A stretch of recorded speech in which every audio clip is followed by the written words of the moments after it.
Okay, practice quiz 5. The last problem is 1g. So this is the integral of the root of x squared minus 36 over x squared.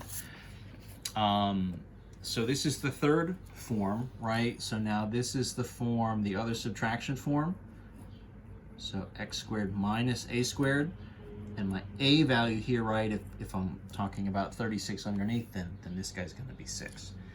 We're kind of doing all these with perfect squares, right? 1s and 4s and 9s and 25s and 36s and 81s or whatever. In theory, any number could go there, right? If this was x squared minus 10, you would just use root 10 for a, right? We're just kind of cutting you a break with the numbers here. But, you know, whatever this value is, you're just taking the root and you're going to do this problem the exact same way. If you're dealing with root 10 instead of 6, okay, that's fine, right? Those guys are just going to be constants in the end, right? So the actual number there is not really a deal breaker any kind of one way or the other. Just as an aside, just to notice. So the triangle with this form, right? Theta's here kind of as always. What's different in this one is that the x value is on the hypotenuse, and then the a value, 6, is down here in the adjacent side. Your opposite is going to end up being the root then, right? X squared minus 36. That's going to be our setup. In theory, there's sort of a practical restriction. That means the x value's got to be bigger than 6 to make this be a triangle, to have it work. You know, I guess also based on your original setup, it would need to be kind of bigger than 6 because you couldn't take a root of a negative number. There's sort of a lot of restrictions there. That makes a difference if you're doing an area and you're subbing in values. We're not doing that here, so it's okay. We're kind of just going to ignore it. We'll sort of make a note that that's true and kind of move on. The initial substitution here for the x is going to involve secant for this triangle. So x over 6 would be the secant. So that means x itself would equal 6 times the secant of theta. Your derivative, right, so dx, right, the derivative of secant is secant times tangent, so 6 times secant times tangent d theta. And then the substitution now for the root, if you did root over 6, that would be tangent. Tangent would be root over 6, so that means the root itself of x squared minus 36 is going to equal 6 times tangent theta. So those are our subs, 1, 2, 3. We're kind of, you know, getting it from the triangle.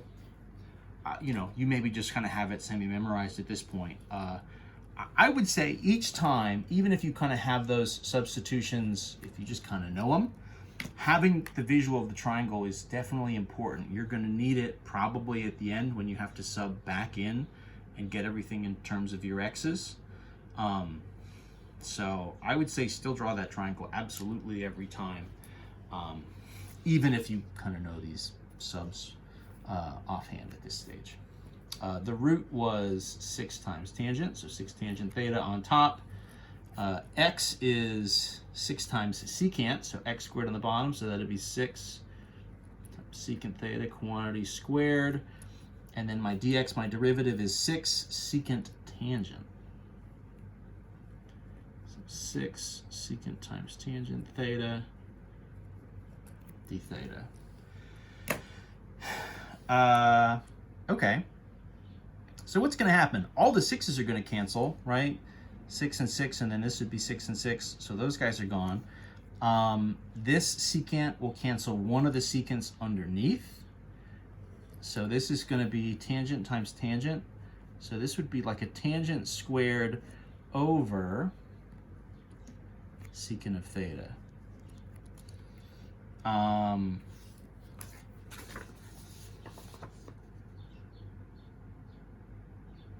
Which, believe it or not, I didn't intend for this to be the case. That is literally the exact integral, tangent squared times secant of theta. That's the exact same integral that we had in the last one. Kind of a coincidence, but that's okay. We're going to get slightly different answers here because, of course, we have a different triangle. It does mean maybe we can speed up a little bit of this process, right? So let's use, I kind of like that secant squared minus 1 is tangent squared theta. I kind of like that sub here. I think that was maybe a little faster than the other. You could also do the thing, right, we did the alternate version where you're converting everything into sines and cosines. So this is going to be, right, secant squared over secant minus 1 over secant d theta. So then this is really the integral of a single secant minus cosine theta d theta. Probably would be helpful if you guys could actually see what I'm writing. Break it apart, right? Bam, bam. This would cancel to a single secant. 1 over secant is the same thing as cosine. So then the antiderivative, right? This was the natural log. Secant theta plus tangent theta minus the antiderivative for cosine is sine plus big C. And so now the subs, right, because we're working off of a different triangle, secant and tangent and sine are all going to be slightly different things. Secant, right, is going to be x over 6. Tangent would be the root over 6. And then sine, opposite over hypotenuse, would be root over x. So our final answer here looks like it's going to be natural log absolute x over 6 plus root x squared minus 36 all over 6 absolute minus sine was root x squared minus 36 all over x plus big C.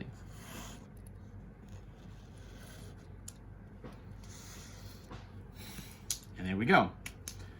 So that's going to be our antiderivative. That's going to be the process, right? You get slightly different triangles for each of these things. So even if, like in this one, accidentally we end up with some of the same like trig integrals to deal with and to simplify, that's okay. You're still going to end up with a slightly different answer because it's going to be based on a little bit of a different triangle. So, you know, in theory there's just a lot of different trig stuff you can get here based on the different ways these things can all combine. So kind of be ready for anything. You're going to want to sort of pull out you know, all the different kind of trig identities and different kind of trig moves that you've got, you know, sort of put them all to good use. But that's the practice quiz. So there we go. Happy studying. Good luck, and quiz will be up soon.